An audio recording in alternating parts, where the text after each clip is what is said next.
Last time on What If Naruto was neglected and left the village. The Straw Hats are currently on Gourmet Island. On one of the islands they meet up with Toriko of the Four Heavenly Kings, Komatsu his chef partner and Terry the Battle Wolf pup. In the spirit of competition, Toriko challenges the Straw Hats to a hunt for the island's secret full course. Everyone paired off and went their separate ways. After encountering many strange creatures and foods, things start to get out of hand with the arrival of Shimuru and his organization, the Death Knights of Uzashio. Chopper, Kurama and Terry find themselves facing off against a deadly Nitro that has learned how to use chakra. Usopp, Frankie and Brook are having a run-in with Bush, one of the Death Knights, however they weren't having too much trouble with him. Zoro has somehow found his way to a secluded part of the archipelago and there he has entered single combat with Zebra of the Four Heavenly Kings. Robin and Naruto ran into the mysterious Pan who separated them and kidnapped Naruto. Now teamed up with Coco and his steed Kiss, Robin and the Poisonous Man face off against Peter in hopes of finding where Naruto is. Luffy, Nami, Sanji, Toriko, Sunny, Rin Komatsu and Quinn encountered Shimuru, the leader of the Death Knights, and after a grueling battle Shimuru used his ultimate technique to destroy them. It was a blast that rocked the entirety of the archipelago, a great blue light that utterly decimated the land. Fudan Kejutama.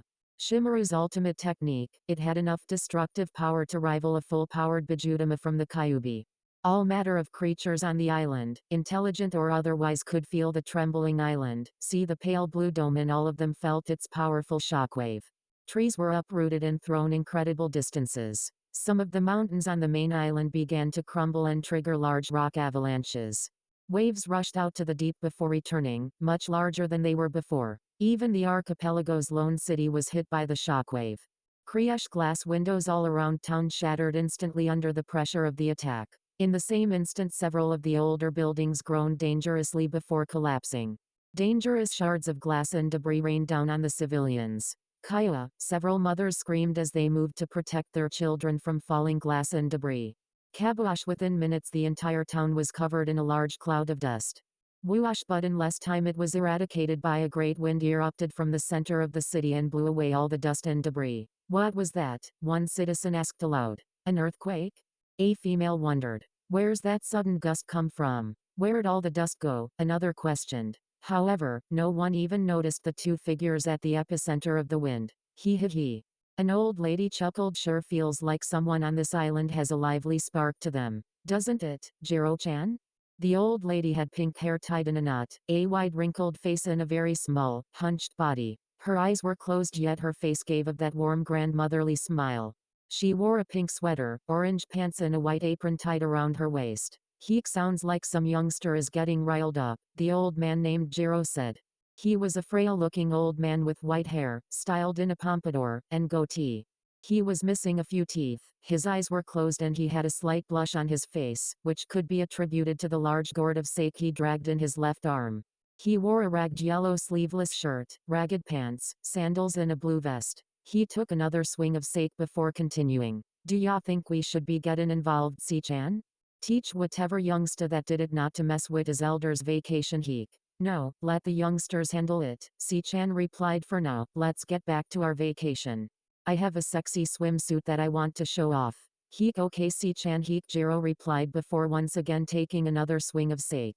If it gets too rough we may need to step in, Heek. Not too far off of the island's coast a large shark-like beast slowly hovering in the air. It had a long rotund body, dark purple-black skin, 24 fins, numerous dorsal fins, many large black razor-sharp teeth and 8 beady eyes. Big Bang shark fish capture level unmeasurable. Atop its head stood 3 shadowed figures. The one on the left was of small build and seemed to have cockroach wings. The one in the middle was tall with a flowing mane of black hair. A black cape and a sword on his left hip. On the right stood a taller figure with what appeared to be 6 arms and a long staff weapon sheathed on his right hip. These 3 individuals had been able to see and slightly feel the Fudan Kejutama from their current location, and all 3 of them knew what it meant. Hihihi. The one on the right laughed. Looks like Shimuru-san has already used one of his ultimate attacks. That means the fight will be that much easier when we find him. The one on the right said, I guess at this rate my swarms will be more than enough to handle him. Grin, Tommy, we are not leaving anything to chance. The middle figure replied, if you retain anything in your heads, retain this. Shimuru and all his associates must die. Too bad they all betrayed us. Tommy said I was really starting to like them. Especially those two sadistic brats. What were their names again? He asked, turning to Grin. Don't know. Grin replied, I just wanna find Hoshoku. We never finished our contest. Together you two exterminated 40 gourmet world species, the middleman replied. Yeah, and they were all really tasty. Hihihihi. Back in the desert, Coco, Peter, Robin and Kiss had begun their fierce battle. They were slightly delayed by the trembling of the island but quickly re-engaged in combat. Ora Marina. Peter shouted as he slammed his hands into the desert sands. Bloop, a wave of golden liquid erupted from his hands and expanded out towards Coco and Robin. Kiss. Whoosh, the large crow swooped down and our two heroes jumped onto his back. He's a close-range fighter so we're safest in the air. Gloop, golden liquid bubbled, splashed and swirled all around the now golden desert. You think being in the air will keep you safe? Orem Forge. Blup, the golden liquid morphed into a large array of spears, ballista and cannons, all following Kiss, Coco and Robin. Gold Rush, the weapons array opened fire on the trio. I got this. Coco said as he gripped his right forearm. Zua, his entire right hand turned a wicked shade of purple and black. Machine gun poison. Coco rapidly shot his arm around and unleashed a large torrent of poisonous bullets at the oncoming attack. The poison bullets connected with the golden onslaught and proceeded to dissolve all of Peter's weaponry before it struck them. Too bad for you. Coco and Robin looked over their shoulders to see Peter on top of a golden pillar right behind them. Goyoku leapt for them with his hands outstretched. It's game over. The moment he placed his hands on Coco, Robin and Kiss, all three of them became encased in gold. It's been fun, Peter said as he watched the golden statue fall back to earth and shatter. Sorry, but we aren't going anywhere. Peter looked over his shoulder to see Coco, Robin and Kiss alive and not encased in gold. Shame that had to happen to your poison dolls, Coco-san, Robin said. Gloop. Coco formed a dark purple bow and arrow. It's no big deal, Coco replied. I've still got enough poison to keep fighting. He drew his weapon back. Glup. At the same time Peter created a Gatling gun out of gold and aimed it right for them. Not if I got anything to say about it. Rated at tat tat. Without warning, Goyoku opened fire at the trio. Kiss. Robin-san, Coco yelled as he leaped off of the young Emperor Crow, gazing down the poison arrow shaft. Peter quickly swiveled his gun in an attempt to make a larger bullet spread. Kiss quickly flew up and around the gold bullet stream. Blind feather. The Emperor Crow scattered his feathers all around Goyoku, completely blocking his vision. Rah. Peter blindly began to shoot through the large amount of feathers, but none of the bullets struck their targets. Whap. Goyoku suddenly fell. Two hands grabbed onto him. Looking at his shoulders, Peter saw two long chains of arms grabbing hold of him, with Robin on the other end hovering slightly with a pair of large wings. Do slalom vine. Robin yanked the Death Knight of his tower and threw him down into the ground. Ack. Peter coughed up blood from the impact, but before he could get up he noticed Coco falling towards him, his poison bow still drawn back. Doku Yumi. Coco fired his arrow straight for Peter's heart. Glup. Goyoku wavered his arm and formed a golden dome around his body, hoping it would keep the arrow out. Thunk. The poison arrow pierced into the gold shell, and to Peter's horror it began to melt through his gold. My gold, he stuttered. How is that possible? These arrows are made of aqua regia, a highly corrosive acid that can even eat away gold, Coco said, cocking another two arrows in his bow. Looks like I'm the worst opponent for you. Coco aimed down at Peter from atop his golden dome. Odd, I can't see the shadow of death on him. Shoom shoom. Coco fired both arrows at Peter, who didn't even flinch as the arrows pierced into his chest. He didn't even try to block. Sizzlegia. Goyoku screamed as his skin began to sizzle and bubble. His skin became so liquidated his right eye fell out of his socket before his retina snapped and his eye splatted on the ground. Soon his entire body melted into a purple puddle with only his skeleton remaining. Well, that's that, Robin said as she and Kiss landed gracefully next to Coco. It's odd though, Coco replied. I never saw the shadow of death on him. He walked over to the purple puddle and stuck his hand in it, reabsorbing the poison. Naruto groaned as he opened his eyes. His vision was still slightly foggy, so he couldn't see much. Couple that with the fact he was in a dark cave and you had a wonderful concoction of reduced visibility. The first thing Naruto noticed was that he was dangling about 10 meters in the air while his arms were chained up over his head and anchored to the ceiling. His legs were also spread out with their chains being anchored to the ground. Immediately he began to struggle against the chains. Let me out of here, he yelled. Struggling won't help you, a familiar voice said. Naruto turned to vaguely see Pin hovering in the air not too far from him, enjoying his misfortune. Those are sea prism shackles. They are indestructible. Naruto stopped struggling, knowing full well that it was rather pointless. You cowardly bastard, Naruto growled mockingly. You knew you couldn't beat me, so you resorted to cheating. Look, I know that you are trying to rile me up, so that won't work, Pan commented, smirking as he usually did. Keep telling yourself that. Naruto mocked. You know you can't beat me in a one-on-one fight. Whap! Pan suddenly was in front of Naruto, his left hand around the boy's neck. The eternal young teen cocked back his right hand and formed a fireball in it. I can kill you right here and now, Pan said, smirking, but Naruto could tell that he was slightly annoyed. I can kill you in 100 different ways. Honestly, I'm more concerned with how you can make and hold a fireball, Naruto said truthfully through his slightly squeezed throat. After hearing Naruto struggle to speak, Pan lightened his grip.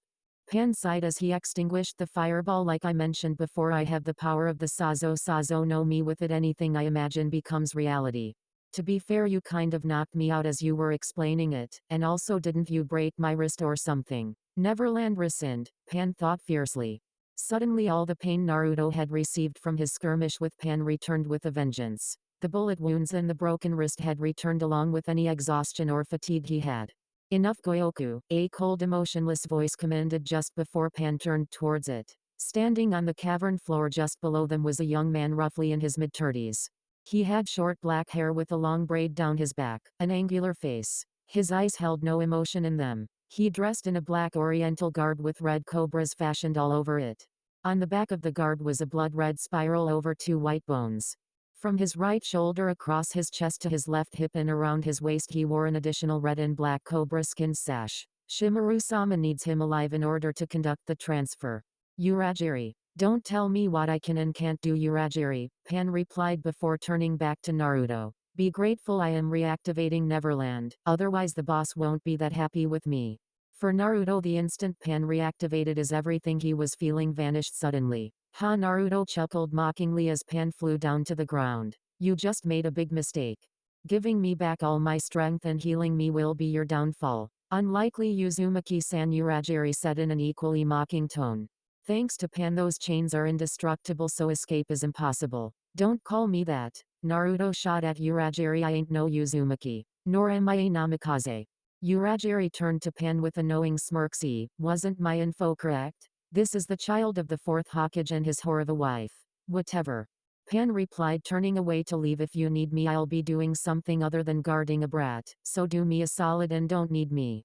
Shimuru-sama wants you to call together all the Death Knights. Uragiri called out to Pan, who replied by flipping the older man the bird. Such a nice kid.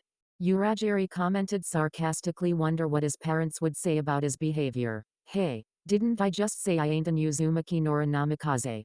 True, but I never said you were a Namikaze. You confirmed your identity twice just now, Uragiri replied, turning back to Naruto. Besides, I got to spend some quality time with your whore of a mother. I am not gonna dignify that with a response, Naruto replied, no showing any emotion. He still had no clue how to feel about Kushina.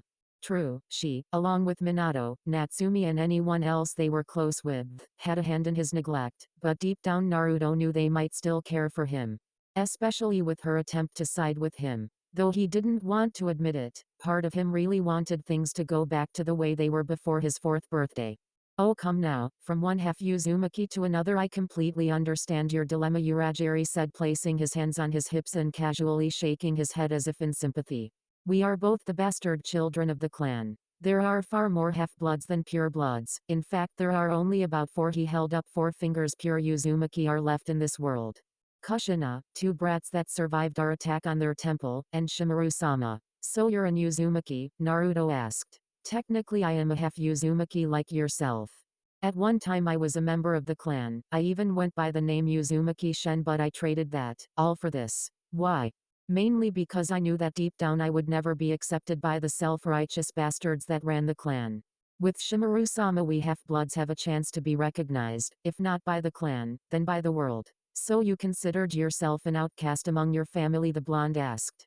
Sort of, Shen replied. The Uzumaki clan had a bad habit of treating anyone that wasn't a pure blood as a second-class citizen. The only pure Uzumaki that doesn't cast aside the half-bloods is Shimuru-sama. Wow, the Uzumaki suck, Naruto said, so maybe that's why I was pushed to the side. The seeds of doubt Naruto had in his mind were beginning to grow. Even still, Kushina-san should have would never do that. I know they loved me, at least for a little while, but what if that was all a lie? What if they never did really love me? Did they always cast me aside? I don't really remember much before my 4th birthday, so it is plausible. Oh Kami, I hope that isn't true. If this was the way the Uzumaki did things, then this explained why he was being pushed aside. Naruto pondered on his doubts before he, though one thing didn't make sense to him, a small glimmer of hope that everything was true. If half-bloods are supposed to be treated like crap, why isn't my sister being treated as such? Shen shrugged his shoulders. Perhaps it is because they can hide the fact she is a half-blood much easier than with you. She does look like your mother after all. Is that the truth?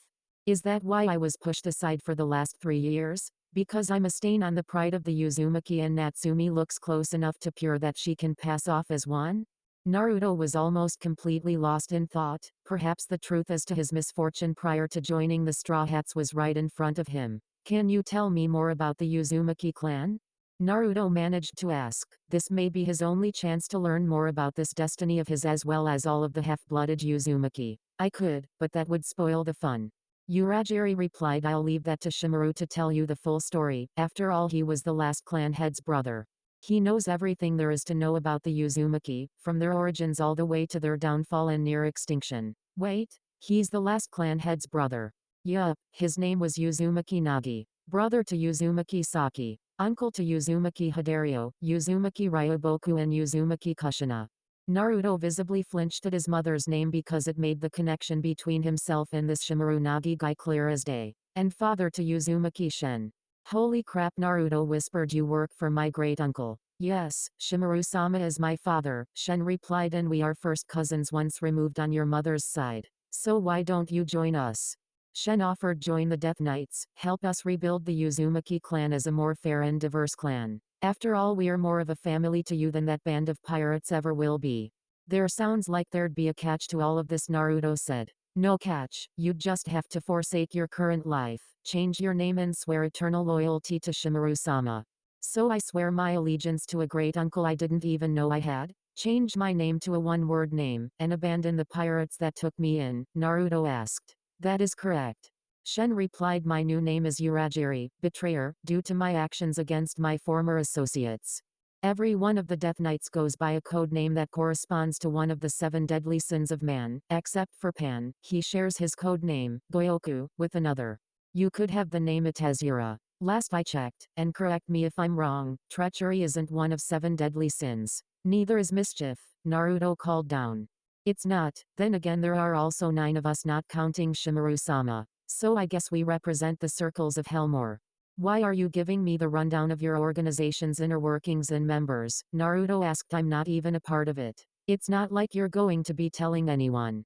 Shen answered, you'll be dead shortly. Wait. What? Naruto yelled frantically, what do you mean I'll be dead? I thought we were cousins? I can't die. There's still so much I need to do. You didn't let me finish, Shen interrupted the blonde child's rant. If you join us you won't die. Think about it, you get to be with your family and you get a cool new name, Itazura. He added in a sing-song tone. Let's weigh my options, forsake my friends, family and dream and follow a complete stranger, or join said stranger and rebuild a clan I don't know how to feel about. Naruto pondered for a moment, though it didn't throw Shen in a loop about his decision. I'm gonna have to reject your proposal. Okay then. Shen said, turning away. See you in a couple of minutes when we come extract the demon within you. He waved to Naruto as he left the room. Wait, what? Naruto wondered aloud. He tired calling out to Uragiri, but the Death Knight just ignored him and waved. Hey, wait. There's something you should know, but his words fell on deaf ears. RMM. Shen looked up at the cavern ceiling. The whole island archipelago seemed to have shaken in an instant and small pebbles fell to the ground all over the cavern. Those rumbles are getting louder and stronger. I should investigate them to make sure the whole cave-in tunnel system doesn't collapse on us. However, the rumbling Shen felt was not from Shimuru's attack, rather it was coming from 2 combatants who actually weren't too far from the Death Knight's headquarters. One, the Wineglass Plateau Zebra and Zoro were still going at it. The large Bishakuya had Zoro in a headlock and was wailing on the green-haired pirate's face. Blood trailed down Zoro's face from small cuts on his forehead, lip and slightly broken nose. All around the fighting duo were dead beast carcasses and even a large amount or scrap metal that at one point used to be robot ninjas. The former bounty hunter grunted in pain as he gripped his swords tightly and stabbed them through Zebra's feet. The scarred man yelled in pain, released his headlock just enough for Zoro to get out and attempt to slash Watto across Zebra's face. Zebra leaned back and dodged the attack before unleashing another point-blank sound blast at Zoro. Zoro leaned as far back as he could, barely avoid the attack. Unfortunately for him, Zebra appeared right behind him. The Bishakuya grabbed the pirate and proceeded to suplex him into the ground, head first. Back in the cavern that served as the Death Knight's headquarters, Shimuru had returned, walking slowly down the entrance to their lair. Shimuru-sama. Several robo-ninjas called out as they stood up and saluted him. They did not expect for him to return so soon. "You're back." "Of course," he replied. "Did you investigate the situation with Squad 15? Shen asked, running up to his master. "What does it matter to you? You are all expendable suits of scrap metal controlled by a single person." The skull-masked man replied, "Prepare the Jinchuriki and the new host. And send word to the rest of our crew. We are leaving as soon as the transfer is complete." He was a man on a mission, and he'd be damned if he didn't see Uzumaki restored to their rightful place as the rulers of the shinobi world. The Straw Hats are currently on Gourmet Island. On one of the islands they meet up with Toriko of the Four Heavenly Kings, Komatsu his chef partner, and Terry the Battle Wolf pup. In the spirit of competition, Toriko challenges the Straw Hats to a hunt for the island's secret full course. Everyone paired off and went their separate ways. After encountering many strange creatures and foods, things start to get out of hand with the arrival of Shimuru and his organization, the Death Knights of Uzashio. Chopper, Kurama and Terry find themselves facing off against a deadly Nitro that has learned how to use chakra. Usopp, Frankie and Broke are having a run-in with Busho, one of the Death Knights, however they weren't having too much trouble with him. Zoro has somehow found his way to a secluded part of the archipelago, and there he has entered single combat with Zebra of the Four Heavenly Kings. Robin and Naruto ran into the mysterious Pan who separated them and kidnapped Naruto. Now teamed up with Koko and his steed Kiss, Robin and the Poisonous Man face off against Peter in hopes of finding where Naruto is. Luffy, Nami, Sanji, Toriko, Sunny, Rin, Komatsu and Quinn encountered Shimuru, the leader of the Death Knights, and after a grueling battle Shimuru used his ultimate technique to destroy them. Now Naruto rests in the clutches of the Death Knights, waiting for their sinister plan to unfold. Will he break out on his own, or will he require aid from an unknown source? "Sir, if I may, how are we to take the Kyuubi out of that boy?" Shen asked as he walked down the corridor with his father. "Let me handle it, boss." Pan said, pulling out a knife. "I'll gut him and let the beast spill out of his stomach." "Pan, please, we are not barbarians." Shimuru replied, "Gutting him won't do anything except eliminate the beast until it can regenerate. If anything, that will make our task harder." "So what do you suggest?" Shen asked. "Leave that to me," the masked man simply replied. "If I fail, then you are to gather the Death Knights and together we shall perform the Funjutsu Genryu Kyufujin. Are you sure?" Shen asked his father. "Only 4 of us can use chakra, everyone else just gave up on learning due to their already imposing strengths. Using that technique will be very taxing, even with our level of reserves, efficiency and control." "Thank you for the compliment, Dick," Pan replied, folding his arms across his chest. "Oh, shut up, you little prick. Hey, I may look younger than you, but I am roughly 200 years your senior, so you'd better show me some respect, boy," Pan said as he jabbed his fingers into Shen's chest in time with the last 5 words. Shen materialized a Dao sword and pressed it against Pan's neck. "Don't press me, kid." A gray-blue aura started to form around Shen. "I may be a newbie, but I'm still the second strongest out of everyone here." Pan used his powers to make the blade crumble into dust. "Please, as if you could beat me," Pan growled back as a dark green aura started to flicker around him as well. "I've been around for a very long time, and I've been killing since before you were even a twinkle in your father's eye." Both men started a low growl before it grew close to a ferocious roar. Their respective auras flaring up and growing in intensity, and through a pair of piercing red eyes, for Shen, and a pair of yellow eyes, for Pan. "Enough." Shen and Pan flinched and turned immediately to Shimuru, who was surrounded by a dark violent aura that was a blend of blue and black, glared at them. Through the aura were Shimuru's red eyes, staring into them along with another 4 to 6 blood red eyes above him. No sooner had his aura flared up, it quickly died down. Cough cough. Shimuru coughed into his open hand twice before looking at his palm and wiping whatever was on it off. In a heartbeat, Shen was by his side and helped him sit down. "Father, it's getting worse, isn't it?" Shen asked, concerned as he started rummaging through his robe before pulling out a small vial filled with tiny red pills. "You can't strain yourself, father," the young Uzumaki said, forcing 2 pills into his father's hand. If you exert yourself too much, your illness will kill you before we accomplish our goal.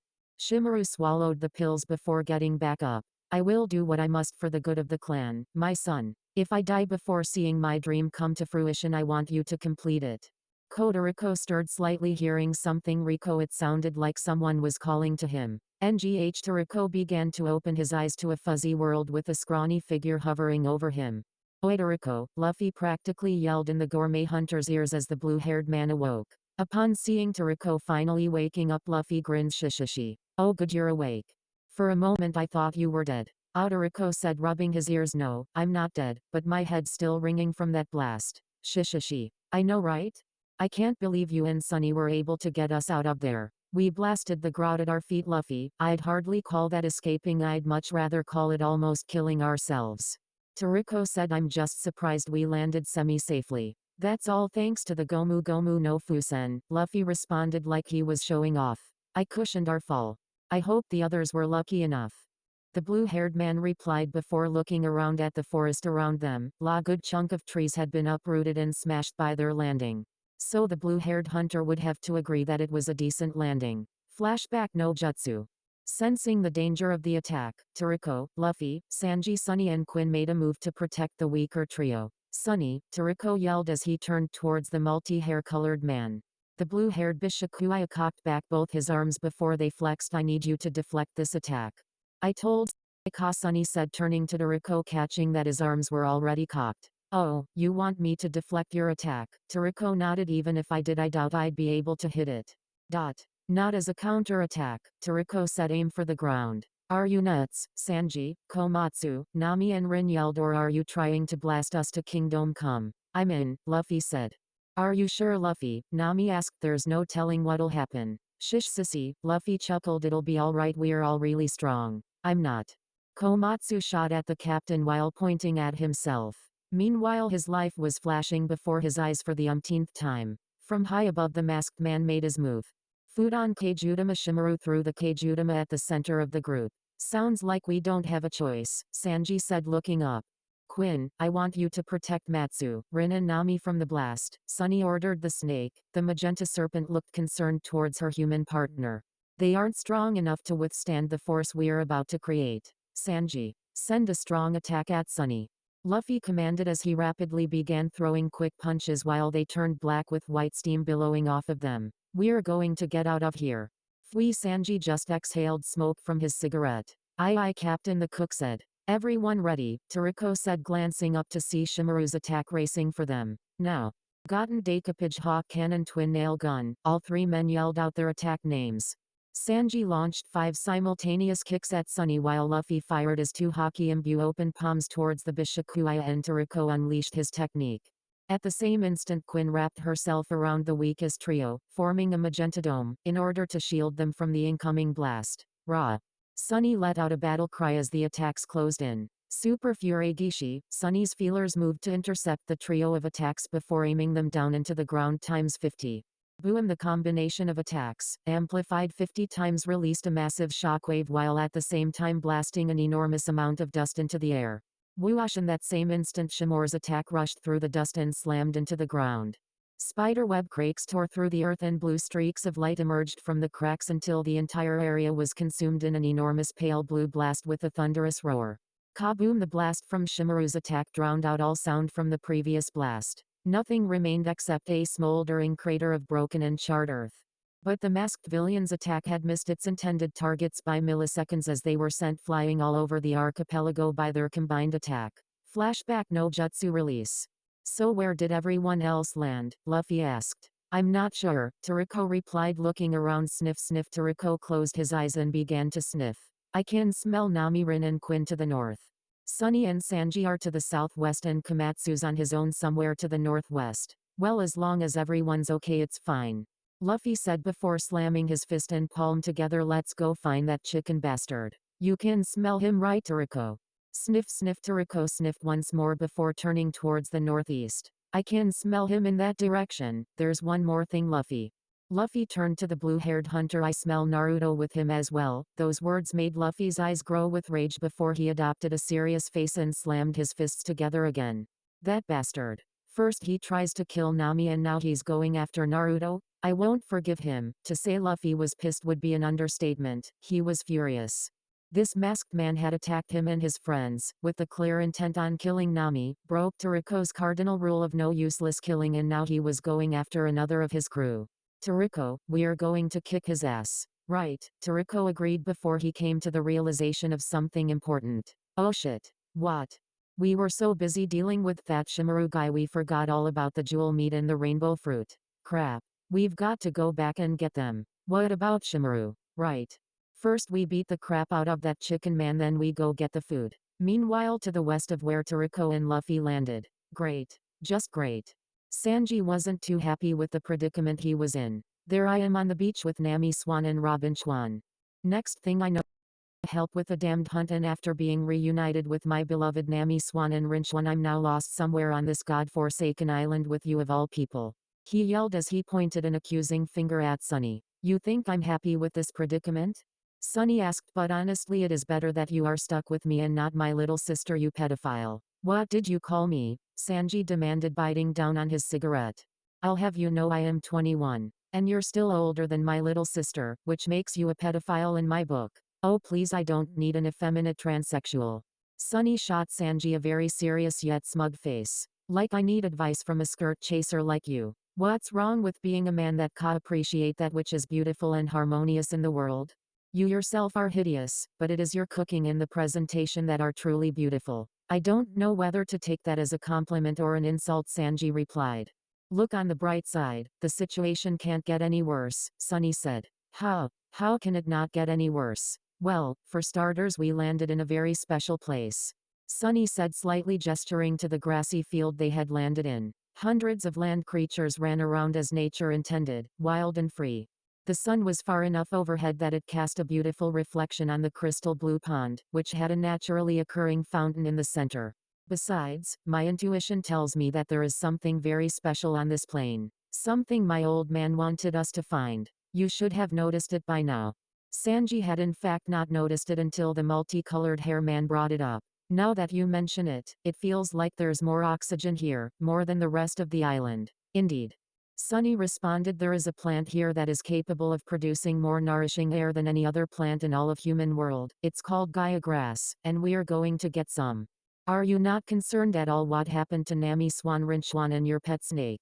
First off, Quinn is my animal partner, not my pet. Second of all, they are with Quinn, so why are you worried? They know the risks of this island. Sanji sighed, I can't believe I'll be risking my life for some grass instead of a beautiful lady. Meanwhile, to the north, Nami and Rin were riding on Quinn's head as the snake began to explore the area they had landed in. Geez, Nami sighed, I haven't the slightest clue as to where we landed or even how to get back to Luffy and the others. Cheer up, Nami, Rin said, I'm sure we'll find our way back to them. Suddenly Quinn quivered as if cold. In the same instant Nami looked up at the sky, her face growing with concern. What's wrong, Quinn? She asked the giant snake. You miss Big Brother. Those clouds, Nami thought to herself, those are snow clouds. And from the looks of things they're about to begin snowing, which is bad for all three of us. How so? Rin asked. Well, for starters, look at what we are wearing, Nami said, gesturing to her and Rin's outfits, and secondly Quinn's agility to affect her the most. The only thing that bugs me is how these clouds seemingly formed out of nowhere. That's right, you've got an uncanny way with the weather. There's only one way that those clouds could have formed without me knowing, and that's if they were man-made or worse, devil fruit made. Somewhere in another part of the main island Komatsu was beginning to come to. The first thing the young chef noticed was that he landed on something soft. Looking around, Komatsu saw that he had ended up in a mushroom forest. Luckily for him, the rainbow fruit Nami and Luffy got, as well as the jewel media and Toriko got, were blasted away with him, and they both landed harmlessly on giant mushrooms. While Komatsu looked around him in awe of the natural beauty of the forest. Mushrooms as tall as redwood trees were everywhere. Small creatures lived scattered in the mushrooms as if they were trees. Many of them were living in a symbiotic relationship in which the creatures were sheltered by the mushrooms, and in return anything they brought back, or when they died, was then consumed by fungus. Every single mushroom tree was connected, making it one of the largest organisms in the whole archipelago. Russell Komatsu turned towards a rustling sound near him and began to freak out. Oh crap. What's that? He took out his knife and held it defensively in front of him. However, his fears were misplaced as a bunny hopped out of the bush. Phew, the second I thought a monster was going to come out and eat me, he joked to himself, completely unaware of the two pure white eyes glowing behind him. Back in the Death Knight,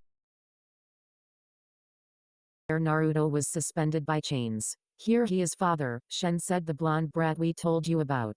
Screw you. Naruto shot back at the man as he struggled against the chains. When I get out of here I'll kick all your asses. Or when my friends get here. Either way you guys are screwed. He talks the talk but he can't walk the walk, Pan replied. I easily crushed him, barely using my devil fruit. That's because your devil fruit is cheating. Naruto fired at the eternally young teen. No it isn't. Actually I totally agree with my little cousin, Shen said, turning to Pan. Your devil fruit is pretty cheap. Says the man that can turn anything he touches into a mask. I think that's kind of hacks. Hey, at least I have to touch it first. So, this child is the host for the Kyuubi? Shimuru asked as he gazed upon the young boy, completely ignoring the banter between Pan and Shen. Little Kushina's child that ran away from home. I am very unimpressed. Huh? Naruto turned to the masked Uzumaki man. Who are you? I am Shimuru. The man introduced himself, though you may know me by my previous name, Uzumaki Nagi. So you're like my great-granduncle or something, Naruto said. I'm sorry but I've honestly never heard of you before today. Understandable, considering where you were born. What's that supposed to mean? Konoha has many secrets, some that even their precious Hokage doesn't know about. Like what? Well, that would be telling, wouldn't it? Shimuru retorted, though no one could see him smirk if he could, beneath his black skull mask. Fwip! Shimuru clapped his hands together through several hand signs before ending with a sign that looked like the reverse of the ram sign. In that instant Naruto could have sworn he saw Shimuru's eyes turn a glowing solid red. Goyoku, please remove his shirt, it will make this whole process easier. Pan rolled his eyes before snapping his fingers, making Naruto's shirt disappear. Hey, that's very rude, Naruto yelled down to the trio. At least have the decency to ask me politely. Snap! Suddenly his shirt was back on. May I please take your shirt? Pan asked. I don't know, Naruto mockingly pondered, a 200-plus old man asking and attempting to remove a 7, almost 8-year-old's shirt so he and his associates can do things to his body seem kind of pedo to me. Pan growled and glared at the blonde. If Shen and Shimuru were here, he would have just straight up killed the boy. Pan snapped his fingers again and removed Naruto's shirt once more. Hey, come on.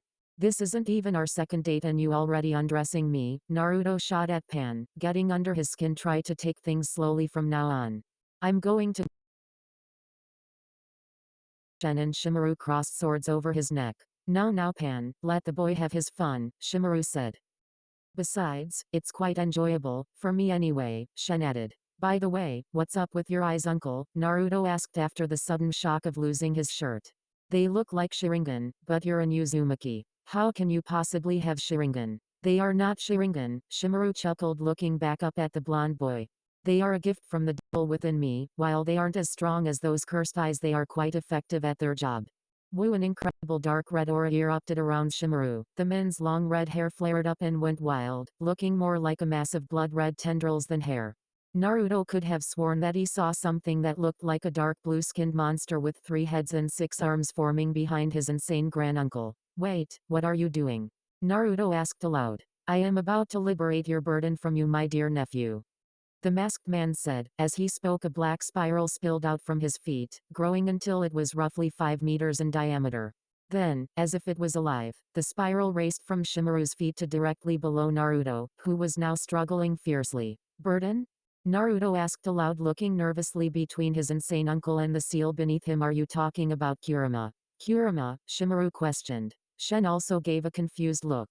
All the while glowing red markings began to appear around the black spiral, creating the sealing formula. I mean the Kyuubi. Are you talking about the Kyuubi? Naruto corrected himself. I forget that not many people know the Bijou have names. Play it cool, Naruto, these bozos don't know about Kurama. He speaks like he knows the beast personally. Could it be that the beasts have names? Nah, they're just mindless masses of chakra in the form of animals. If they were to be intelligent they would have taken human forms. Shimuru looked for a moment before answering him. Yes, my dear nephew, I am going to remove the Kyuubi from you, thereby freeing you from your burden. I never got to this but you see whoosh Naruto was cut off by 8 golden chains erupting from the edges formula of the seal, each one was covered in glowing red markings. As if all 8 chains darted to and fro around the cavern, forming a web of gold and red seal markings. With lightning speed 2 chains headed for Naruto's restrained legs, the ends of them turning into shackles, yet they remained hovering over his ankles. 2 more chains followed suit and hovered near his wrists. The 4 remaining chains hovered dangerously before his stomach. Naruto gulped before trying to say what he'd been trying to say. Anywho, as I was saying but once again the blonde was cut off. Pan, release your chains, Shimuru commanded. Pan complied. Kachuk, in the same instant the sea stone chains disappeared. Shimuru's chakra chains shackled Naruto's hands and feet. Naruto felt a burning sensation as the red seals from the chains crept from the chains onto his flesh. Wah! Naruto screamed. The marks felt burning into his flesh, making it difficult for him to breathe and remain conscious, let alone concentrate. Now that I'm free of those sea stone shackles I should be able to fight back, but this pain, it hurts so much. The seal marking snake there was down his arms and up his legs, converging on his stomach. Fluim, like a branding iron, was being placed on his stomach. Naruto felt the 8 trigram seal forming around his belly button. Normally when he called forth the seal that bound Kurama and himself, it would just appear on his flesh in an inky black color, resembling a badass tattoo. Right now Naruto wished it was just a tattoo. Ha ha ha! Naruto panted heavily as he tilted his head up, then he wished he didn't. Shunk, the 4 remaining chains pierced into the seal on his stomach. Each one felt like it had pierced his flesh and was searing his insides. Luckily for him they weren't. Fluash! All 4 chains turned as if they were unlocking a door, and a new set of flaming red seals spread across his body, onto his back, chest and up his neck and face like wildfire. Ah! Naruto unleashed a hellish scream of pain as more seals formed on his actual eyes, making them glow completely red. Uzumaki Funjutsu Keiho no Bijou. Shimuru called while his red eyes gazed upon his suffering great-grandnephew. Gah! Naruto's hellish screams echoed throughout the cavern as the sealing technique that Shimuru forcefully purged any foreign chakra from his body, driving it all to the seal on his stomach. The only problem was that nothing seemed to be happening. Damn, he's still screaming bloody murder, Pan said with his arms folded across his chest. When will his lunges give out?